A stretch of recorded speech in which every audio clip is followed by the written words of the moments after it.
Hey guys, how about this past week, man? The call out game was in full effect, and guess what? I kind of like it. We always hear it from the Rogans, Cormiers, Bispings of the world. You know, they tried to lead the fighters down that path. What's next for you? What do you want?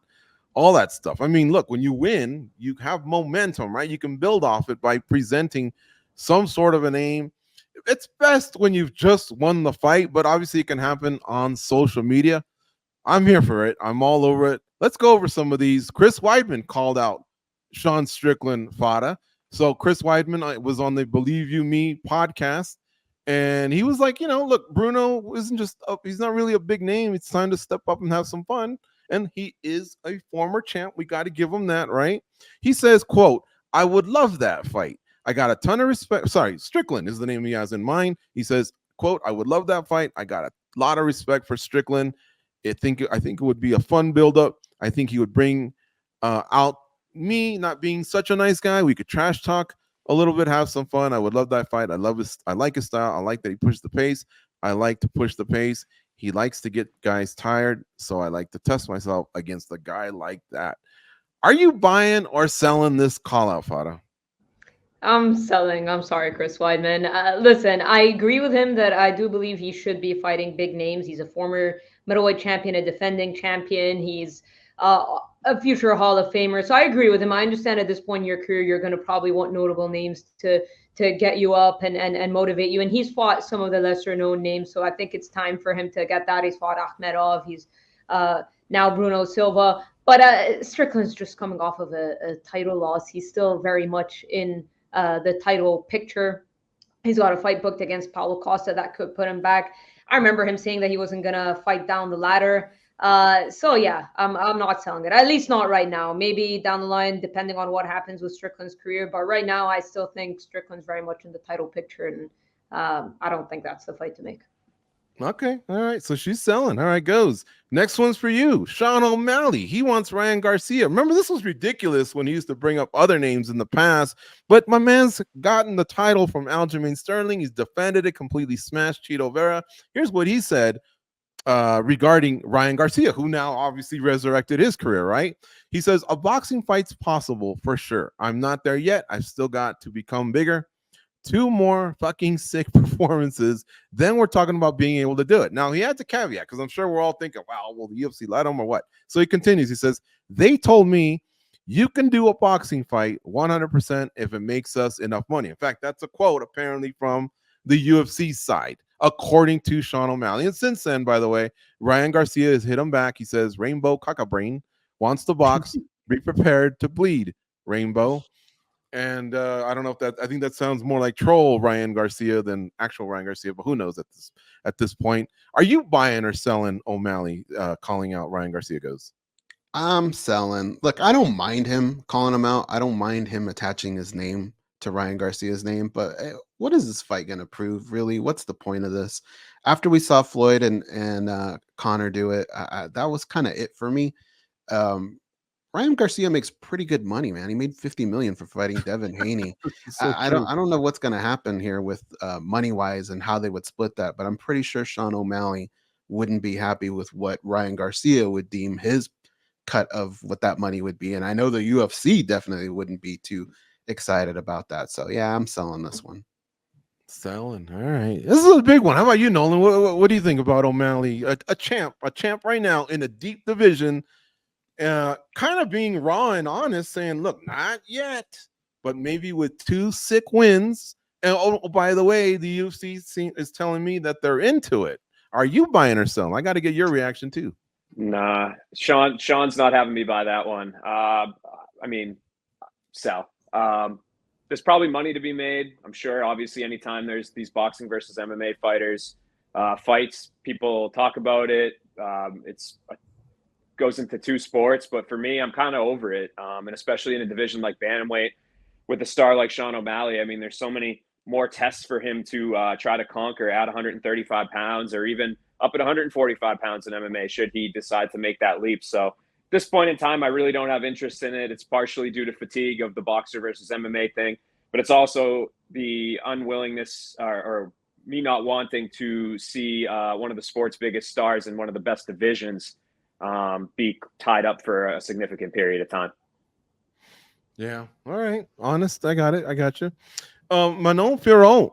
She's all about Macy Barber. And look, Manon Fiorot doesn't have to do anything at this point. She's had a nice run. She spoke to our Fada Hanoum, but she did have some interesting things to say in terms of her flexibility, because as of right now, there's a title fight that is happening at some point this year between Alexa Grasso and Valentina Shevchenko, but yet we don't know what that may net, because remember, it's 1-0-1, and an exciting fight where it may be 1-1-1. Well, all I got to remind you all is you saw what happened with Figueiredo and Marino. They went 4 to figure things out. But this is what she says in the interview. For the time being, she hasn't proven anything in comparison to what I've done before. Firo continues, I have no problems fighting her, but for an interim title. So, little caveat there. Fada, you buying or selling this one? You know what? I'll say this because I think she absolutely deserves the title fight. I don't think she should fight somebody else, but it depends on your patience, right? And look at how long Bilal Muhammad's had to wait, and he almost got passed up because at UFC 300 they were thinking of booking Leon Edwards against 3 different people. So sometimes the waiting game doesn't always pay off. It paid off for Sean O'Malley when he beat Piotr Jan and he got his title shot. It doesn't always pay off the waiting game. She did say she would like to fight again in 2024.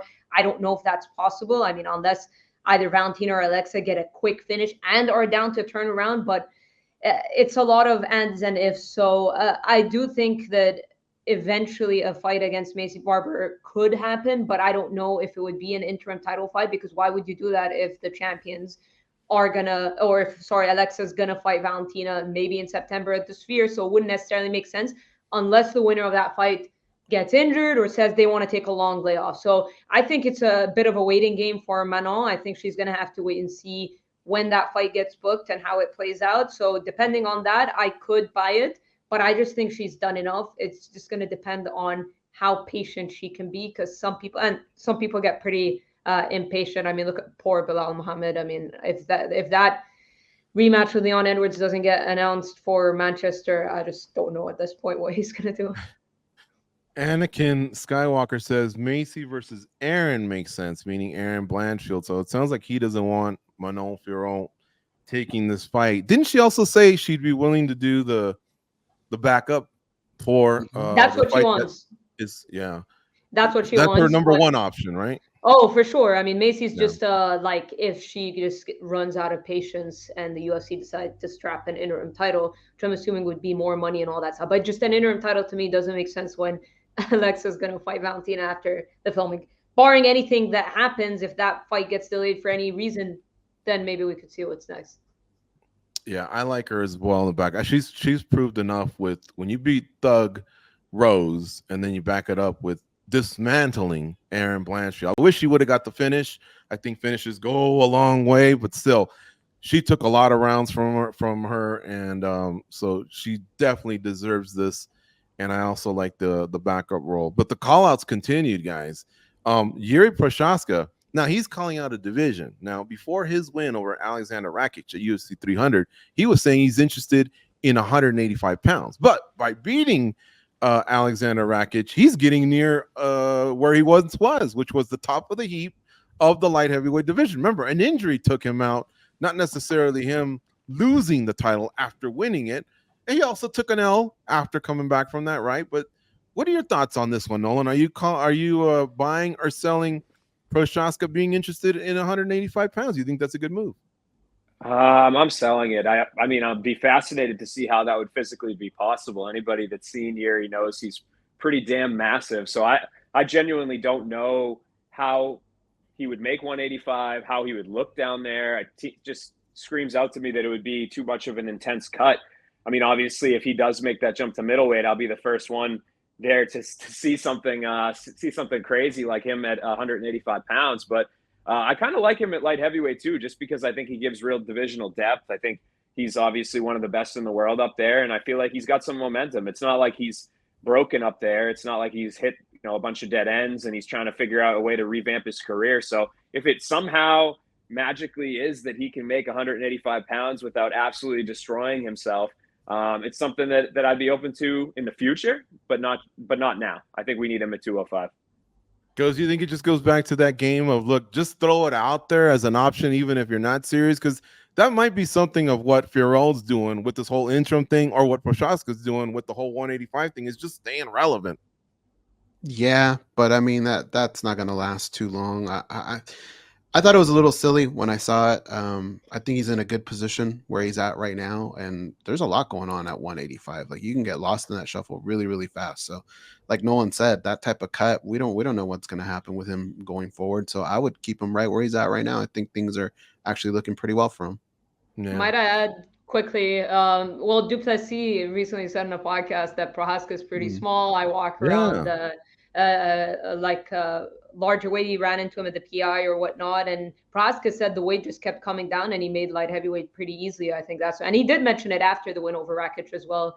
So, but yeah, it doesn't make sense for me just because he's in the title picture. Anytime you're in the title picture, it just doesn't make sense to do stuff like that. You do that when you're a big name and no longer in the title picture, then maybe for like fresh, like new life or whatnot. But he's still a top contender, so I just wouldn't think I would sell it to. Yeah, I'm glad you brought that up, because I see a comment from Joseph Boza. Although after you hear what he has to say, you'll probably say he should rename himself Joseph Bozo. He says Yuri, if he's going to change his division, he should go up to heavyweight. Now, I like his point. He says one win and you get a shot there. But like Fada said, the middleweight champion walks around heavier than the former light heavyweight champion, and yet Joseph wants to send him upward. No, not Joseph. Downward, if anything, not up there, because remember, it's no 10-pound, 20-pound difference. Those are some big dudes. So I would not like that move for Yuri Prochaska, but that's where that came from, is basically Duplessis saying, I'm actually a bigger dude in the offseason than Yuri Prochaska. We're all selling, I think, on that one. I think I can speak on behalf of the panel there. How about Bisping? Last one, Bisping versus Rockhold in karate combat. Now, as you both know, you all know, these guys are 1-1, right? Rockhold submitted Bisping in Australia, and then Bisping knocked out Rockhold to win the title, right? So on the Believe You Me podcast, Bisping says Luke Rockhold at Karate Combat 45. He says, I was doing a live stream to it, and everyone was like, hey, you got to do the trilogy. I'll do Karate Combat against Luke Rockhold. I'll do it, Bisping was saying. I will have a trilogy with Luke Rockhold in Karate Combat. I would love to. But when Anthony Smith, his co-host on Believe You Me, pressed Bisping on it, he continued. He says, well, it's starting to gather some momentum a bit too quickly. Let me just see my hip doctor first. Let me get my neck sorted. And then he says, I'm joking. I do it 100%. I would. Let's go. I mean, he's emphatic about this. Goes, are you buying or selling Michael Bisping's idea of him versus Luke Rockhold? May I remind you, Bisping's 45, Rockhold's 39. Yeah, this is starting to seem like a going out of business sale here because we're selling left and right. I'm gonna sell again here.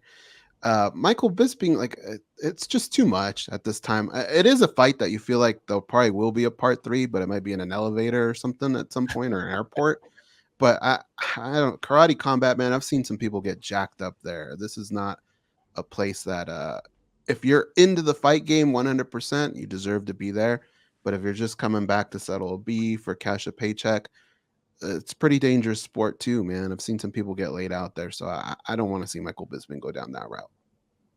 So even the fact that there's no wrestling and jiu-jitsu, the wear and tear for these older cats, you're just saying, hey, Karate Combat's just not worth the risk. Let's not forget Bisping, that last loss he took to Gastelum really messed with them. And then, of course, the eye. You don't like it, huh, Goes? Yeah, no, and that's the thing. Like, there have been some fighters in the past that have done a great job of not waiting until that moment where somebody goes, you need to go away because of this.